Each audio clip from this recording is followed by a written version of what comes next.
จันทร์อายสิไปเกาหลีเอาตัวหอกับสาลีมาปิ่งจีกับเหล่าบองยามือวันอังคารสิไปเตะบ้านอยู่กานาดาวันพุธอาทิตย์สิมาสิไปดำนากับสาวดูใบมือวันพฤหัสสิไปมัดเอาสาวอินเดียผู้ใดดำสิเอาเฮ็ดเมียมาอยู่เอเชียลีกแผ่นดินไหววันศุกร์หันษา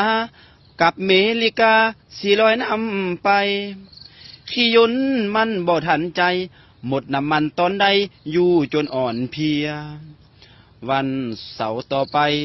อยู่แอฟริกาใต้เขาจัดงานดองขั้นบ่ไป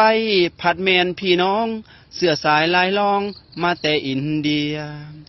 สิไปฝรั่งผัดยังซักสินให้เมีย